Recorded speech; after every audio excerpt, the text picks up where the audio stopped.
Today's class is on work done in reversible and irreversible processes, first law of thermodynamics, enthalpy change, molar heat capacity, and work done in adiabatic processes. All these are the chapters in thermodynamics.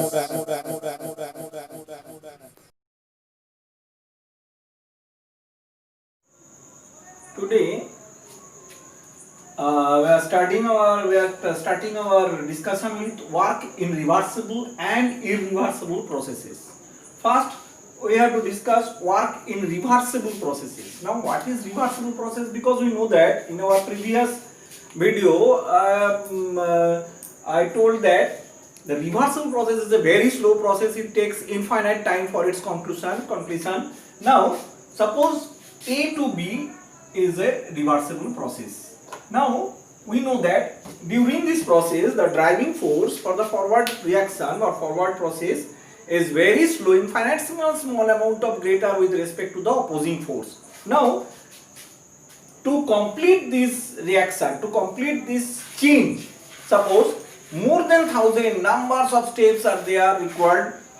We have assumed in between several steps, among these several steps we have assumed that suppose steps number 500 to steps number 501, two consecutive steps during the completion of this process.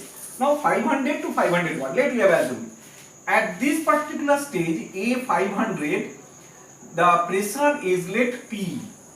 Suppose dP is the pressure, this is the driving force added on P, so that A500 steps converts to A501 step. This is a very slow process, so the driving force is very much small, infinitesimal small amount greater with respect to the opposing force again. And during this process, suppose dV is the volume decreases. Now, so the total pressure becomes here, therefore the final pressure becomes P plus dP. This is the final pressure. And so this is the final pressure. This is P2, that means final pressure.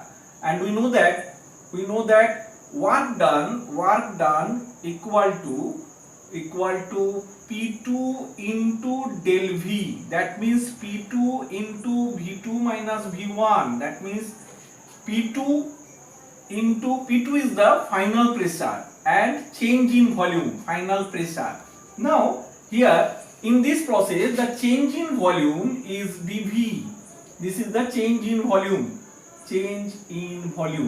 Now therefore dW amount of work done in reversible process during these steps A500 to A501, during this step suppose dW reversible amount of work is done on the system, so dW equal to minus, this will be equal to minus sign, so minus P2 into V2 minus V1. We know that W equal to minus P del V, so this P is final pressure, therefore dW reversible equal to minus P2 into dV, where P2 equal to P plus dP, that means minus P plus dP into dV, therefore minus P dV minus dP dV.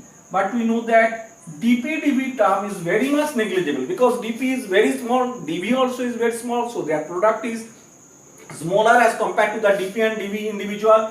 Therefore dP into dV is very much negligible with respect to the other part. So we can write this dW reversible equal to minus P dV, that means minus nRT dV, because we know that for an ideal gas we can write that P into V, that means nRT by V, P into V equal to nRT. So instead of P we can write nRT by V. So minus P, that means integrating both sides, now we can write dW this equal to integrating both sides nRT dV by V with integration from W1 state to W2 state, or we can write from 500 one step, or one step actually, initial step from A to B, actually this is the final step. And here initial volume was let by V1, final volume is let V2, therefore During this conversion, integration of dw reversible, we can write w reversible, because this is a path function, we can't write del w. So w reversible equal to minus nRT ln v2 by v1, and we know that since p1 v1 equal to p2 v2, so v2 by v1, instead of this we can write nRT ln p1 by p2. This is the actually w reversible work. For a very slow process, for a reversible process, w reversible equal to minus nRT ln v2 by v1 or minus nRT ln p1 by p2. But instead of this, if we want to derive the relation of irreversible process, w irrev, this is all on a certain process, so minus p2 into del v, that means this is the irreversible process. Don't need stepwise conversion, so minus p2 into v2 minus v1, that means minus p2 into rt by p1, rt by p2 minus rt by p1 if for 1 mole of ideal gas, of an ideal gas. Therefore, this equal to minus RT P2 by P2 minus P2 by P1. Therefore, this equal to minus RT 1 minus P2 by P1. This is the expression for W irreversible. W irreversible is this, minus RT 1 minus P2 by P1. Now we know that comparison between, the next point is comparison between W reversible and W irreversible. Now we know that already we have derived W reversible equal to minus RT. For 1 mole of an ideal gas we can write minus RT ln V2 by V1, that means minus RT ln P1 by P2, and W reversible equal to minus RT ln V2 by V1, that is minus RT ln P1 by P2. But W irreversible equal to minus RT 1 minus P1 by P2, or actually this equal to 1 minus P2 by P1, 1 minus P2 by P1, 1 minus P2 by P1. So taking mod for both the work done process, W reversible minus W irreversible, this equal to, for W reversible mod we can write RT ln P1 by P2 minus, for W irreversible mod, RT 1 minus P2 by P1. Now for a very small amount of change, neglecting the higher term, we get, expanding and neglecting the higher term of the logarithm, we get RT P1 by P2 minus 1 minus RT P1 minus P2 by P1. So this will be RT P1 minus P2 by P2 minus RT P1 minus P2 by P1. So taking common RT P1 minus P2, we get 1 by P2 minus 1 by P1. So again RT P1 minus P2, P1 P2 will be the LCM, P1 minus P2. So this will be RT P1 minus P2 whole square 1 by P1 P2. So whatever may be the value of P1 or P2, maybe P1 is greater than P2 or P2 is greater than P1, but their square is always positive, so it is a positive part. Therefore we can write mod W reversible is always greater than mod W irreversible. Now first law of thermodynamics. According to this law, you know that this is the law of conservation of energy. Total energy of the universe is conserved. Now according to this law, suppose a conversion takes place, A to B. Suppose a conversion takes place, and we know that the internal energy of A is denoted by UA, and during this change, suppose Q calorie of heat energy is supplied to the system. Q calorie of heat energy is supplied to the system. So energy of the system is increased, and that's why it will be positive. So during this process, suppose Q calorie of heat energy is supplied to the system. Now during this process, suppose W amount of work is done on the system. Work done on the system, that means it is stored inside the body, and that's why energy of the system is increased, and that's why total energy, this is also positive. Now during this, after completion of the, after addition of Q calorie of heat energy to it, after doing some work, W amount of work on the system, it converts to B, and the internal energy of the B is UB. So according to the first law of thermodynamics, we can write that UA plus Q plus W equal to UB.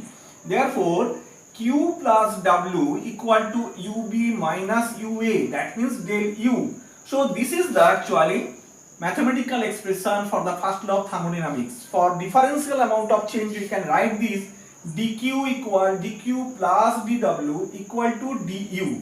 This is the mathematical expression for infinite small change of Q, W and internal energy, also an expression of first law of thermodynamics. In case of adiabatic process, we know that dq equal to 0, therefore dw equal to du.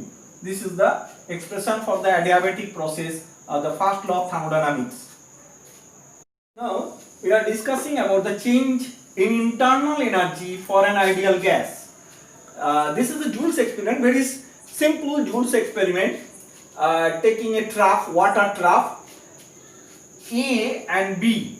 These two are actually spherical container attached through a glass tube, and also added a actually stopcock with it.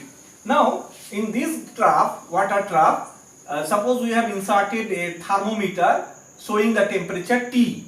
Now this is the arrangement. This is a particular isothermal container, isothermal process. We know that temperature remains constant throughout the process. No energy is heat energy is evolved or get absorbed during this process. And A, this bulb contains some pure actually ideal gas, but B bulb is completely empty. Now if we open this this glass bulb, now A actually diffuses from A to B, from A side to B side. Ideal gas diffuses from A side to B side. Now during this diffusion, no pressure is exerted, because if pressure is exerted, so instead of diffusion we call them actually fusion. This process then will be fusion, but this is not any fusion. Only we make open this bulb, and the gas from the bulb A diffuses to the bulb B. So pressure, the pressure against this diffusion is equal to 0. Now throughout the process temperature remains constant, therefore dq equal to also 0.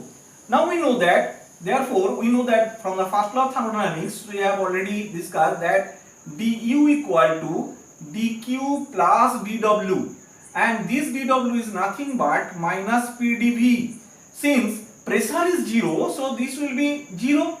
So therefore this equal to dq, du equal to dq, and we know that dq also equal to 0, therefore du equal to 0. So for an ideal gas in an isothermal process, if an expansion occurs, an ideal gas, so its internal energy change is always 0. Internal energy change is always 0 for an ideal gas. Now our next term is enthalpy. What is enthalpy? Enthalpy is nothing but the total heat content to a system. Total heat content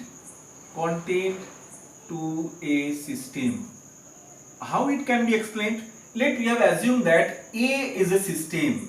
So its internal energy is denoted by U. A is a system, its internal energy is denoted by U. Now suppose PV amount of work is done on the system. PV, that is mechanical work, is done on the system. So total energy now becomes U plus PV. This is the total heat content to the system H, and this is denoted by the capital H, hence it is a state function. It is a state function, and as it denotes the energy which depends on the mass, that's why it is the extensive property. The unit, SI unit of enthalpy is Joule. Now H equal to U plus PV. For very small amount of change we can write dH equal to du plus d of PV. So instead of d of PV we can write PdV plus VdP.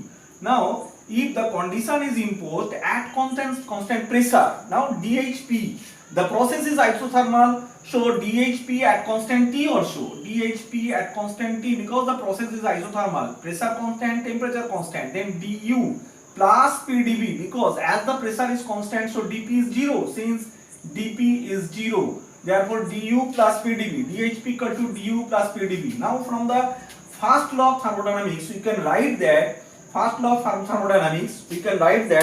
du equal to dq plus dw.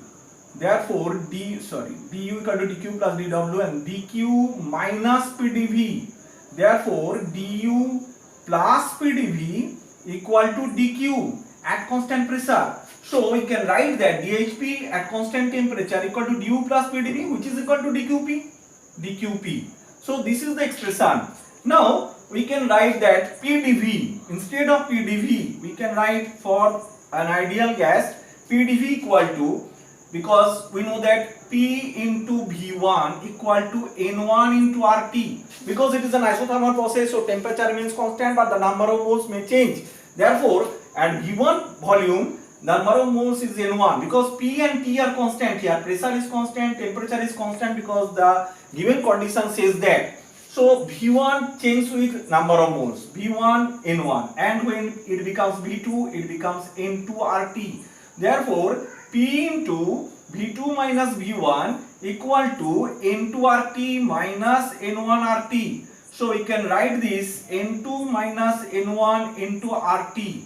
Therefore PdV equal to dN RT, actually dN RT, or for a finite change P into del V equal to actually N del N RT. So in this case we can write del HP at constant T, isothermal process, equal to del U plus PdV. So instead of this we can write del U plus, instead of PdV, P del V, actually we can write del N RT. This is del N RT. Now for solid and liquid conditions, for the solid reactions and in case of reactant solid and liquid, we know that the volume change is very much negligible, del V equal to 0. Therefore in that case del HP equal to del U. That means as the volume remains constant, so we can say that del H at constant volume equal to del U, which is nothing but the Q at constant volume. So del HV equal to del U, that means Q at constant volume. Now this is the case. Now in case of isochoric process, isochoric means volume remains constant, again del V equal to 0. So for an isochoric process we can also write that del H equal to del U.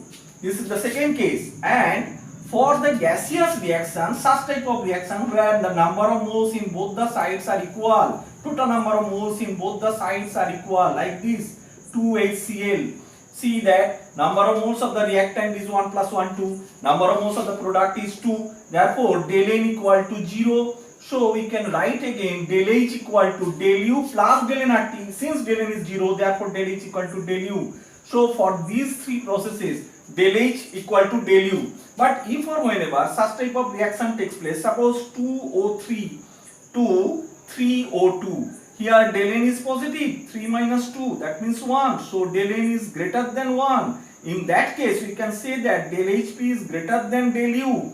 But this is the second case, actually case number B. These are the case number A. So case number C, actually suppose such type of reaction takes place, N2 plus 3H2 arrow 2N is 3. Here for this reaction we can calculate the value of del N equal to 2 minus 4, that means minus 2. So del N is negative, so we can write that del HP is less than equal to del U. So these are the causes, these are the actually different. Next point is specific heat. What is specific heat? For unit mass of a substance, to raise the temperature by 1 degree, the amount of heat required is called the specific heat of that substance. But in our chemistry, more important term is heat capacity. What is this? Is the specific heat.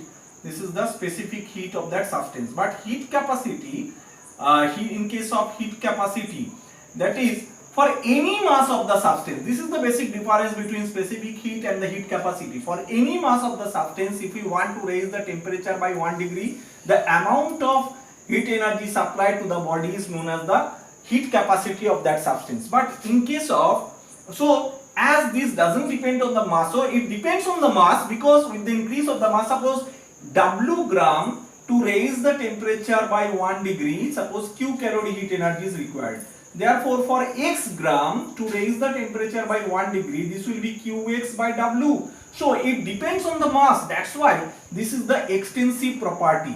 So to make this extensive property, so to make this into intensive property, we use a new term known as the molar heat capacity. Molar heat capacity, which is denoted by capital C. That means for 1 mole of that substance, to raise the temperature by 1 degree, the amount of heat energy required is called the molar heat capacity. So it can be expressed as C equal to del Q by del T. Actually we can write this instead of del Q, because Q is the path function. So Q divided by del T. This is the actual expression for molar heat capacity. But if we take, suppose consider this type of a system, a closed cylinder fitted with a frictionless piston, and inside this piston there is an ideal gas.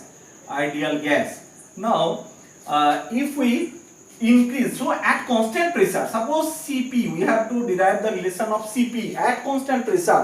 Suppose at constant pressure heat energy supplied to raise the temperature by 1 degree. So Q calorie of heat energy supplied. That amount of heat energy now actually increases the internal energy of that substance, because temperature is directly proportional to the kinetic energy of the system. So it increases the kinetic energy of the molecules inside the container, and that's why it increases the internal energy of the system. Therefore, Q calorie of heat energy when supplied to the body, ideal gas, it increases the internal energy of the system.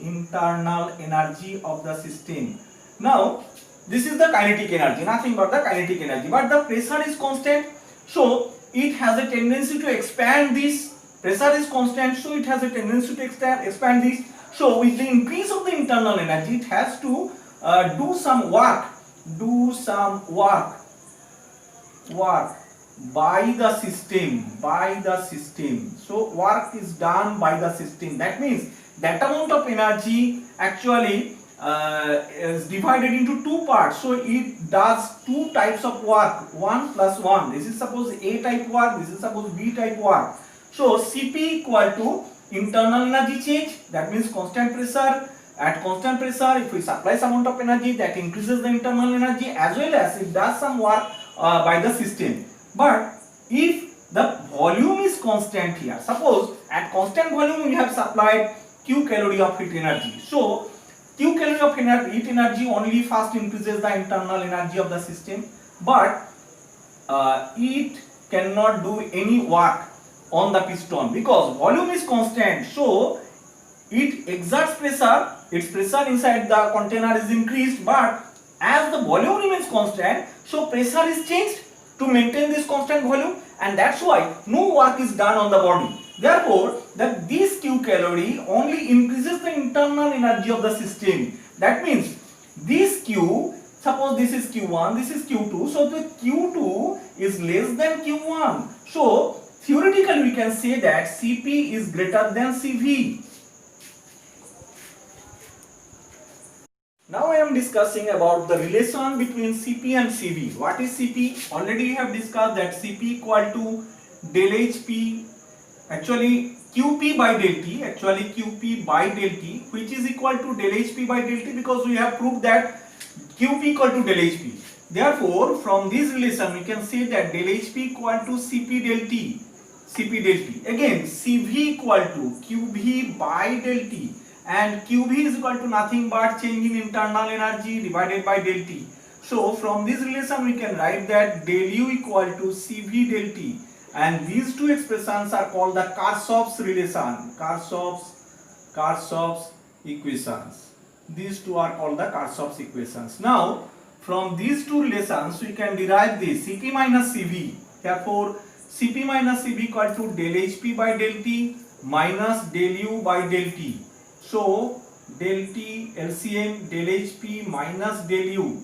Now del hp, we know that since del hp equal to del u plus del nRT, that means p del v. So instead of del nRT we can write here p del v. Instead of del nRT we write here p del v. So del hp minus del u equal to p del v. So del hp minus del u equal to p del v divided by del t. Now we know that for 1 mole of an ideal gas, since Cp and Cv denotes the molar heat capacity at constant pressure and molar heat capacity at constant volume. So the gas inside the container is 1 mole. Therefore, for 1 mole of an ideal gas, for 1 mole of an ideal gas, we can write that P del V equal to R del T, because PV equal to RT. So PV1 equal to RT1 and PV2 equal to RT2, because the number of moles is constant. So if V changes at constant pressure, if V changes, because the pressure is constant here, if V changes, then T also changes because R is constant here. So PV1 equal to RT1, PV2 equal to RT2, therefore P into V2 minus V1 equal to R into T2 minus T1. So we can write this P del V equal to R del T. So instead of this P del V, you can write here R del T divided by del T, cancelling both by del T, we get R. So Cp minus Cv equal to R.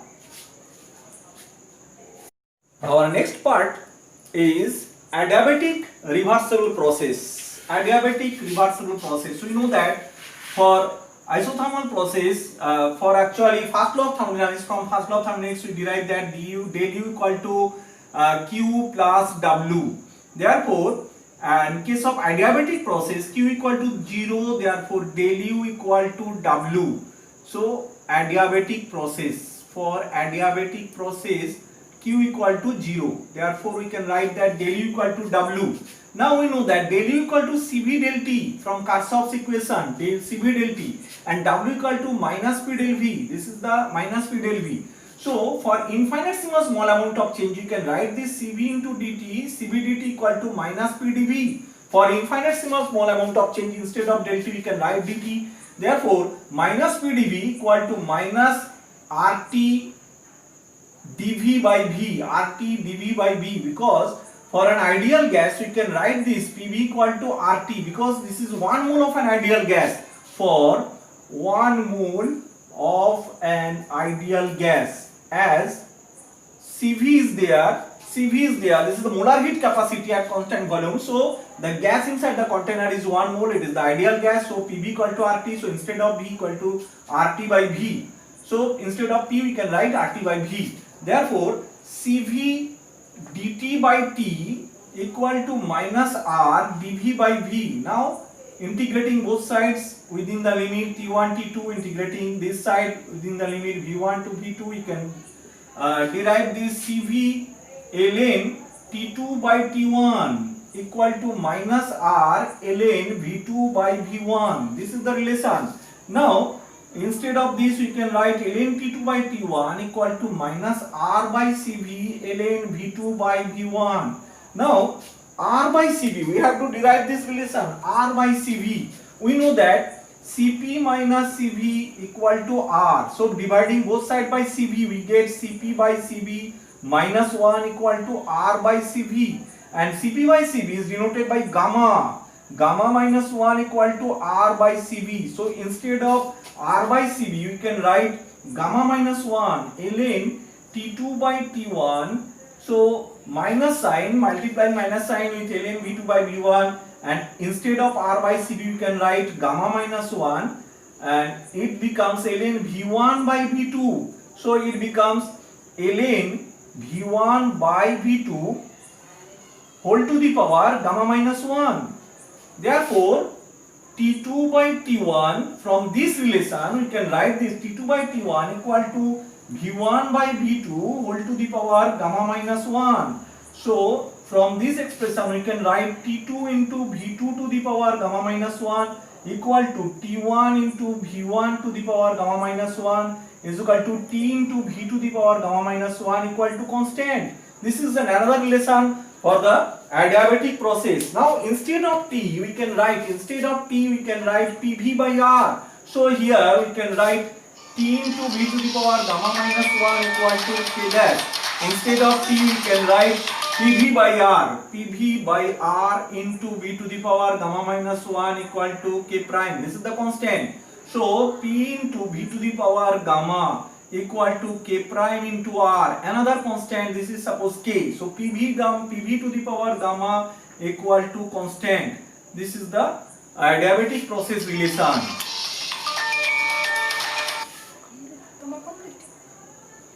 Now isothermal versus adiabatic. In case of isothermal process, we have derived that PV equal to constant.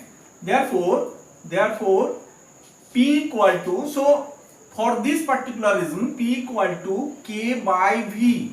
Therefore dDV of P equal to dDV of K by V. Now K is constant, so we can write this K into V to the power minus 1 dDV of V to the power minus 1. So K into V to the power minus 1, actually there is derivation is V to the power minus 1. The expression now becomes, actually suppose it actually x to the power 3 ddx of x to the power 3, it becomes 3 into x to the power 3 minus 1. Therefore ddv of v to the power minus 1, this becomes actually minus 1 with v to the power minus 1, that means k minus 1 into 1 by v square, that means minus k by v square. This is the expression. Now instead of k we can write p into v, so minus p into v divided by v square, that means minus p by v. This is for the isothermal process. This is for isothermal process. Now in case of an adiabatic process, adiabatic process we can write PV to the power gamma equal to some constant. So from this relation we can write P equal to K dash into V to the power minus gamma. Again if we calculate the value of dDV of P, then K prime dDV of V to the power minus gamma. Just like this, we can minus gamma P by V, This is the relation. Since gamma is greater than 1 for any gas, so it is steeper. The graph dP, that means P versus V graph for the isothermal process is less steeper as compared to the adiabatic process. This graph is like this. Sorry, this is V, this is P, this is P. See, this is the adiabatic process graph, this is the isothermal process graph. This is the isothermal, as this is steeper because this contains a gamma term extra. So minus k by v square, and instead of k we can write here pv to the power gamma instead of k. So minus gamma pv to the power gamma by v to the power gamma plus 1. So it becomes minus gamma p by v. So in case of adiabatic process, a gamma term is extra there which is greater than 1. So that's why it is steeper than that of isothermal graph. Now I am discussing about the adiabatic work done. We know that from the first law of thermodynamics, du equal to dq plus dw. For the adiabatic process, dq becomes 0 because dq equal to 0, so we can write here dw. Therefore dw reversible equal to du here, and we know that du is nothing but cv dt because del u equal to cv del t from Kirchhoff's equation. So integrating both sides we get w reversible of adiabatic process. Actually this process is adiabatic since dq equal to 0, w reversible adiabatic equal to cv del t. Integration of this both side we get cv del t. So cv T2 minus T1. So instead of T2 minus T1 we can write, because we know that PV equal to RT for an ideal gas, 1 mole of ideal gas. Again this is CV, molar heat capacity at constant volume, so we are taking 1 mole of an ideal gas, so PV equal to RT, not in RT, PV equal to RT here, so instead of T we can write PV by R. So T2 is equal to P2V2 by R minus T1 is P1V1 by R. So this becomes CV by R into P2V2 minus P1V1. Now it becomes P2V2 minus P1V1 divided by R by CV, and instead of R by CV we can write P2V2 minus P1V1 divided by gamma minus 1. Already it is proved. So this is the W adiabatic.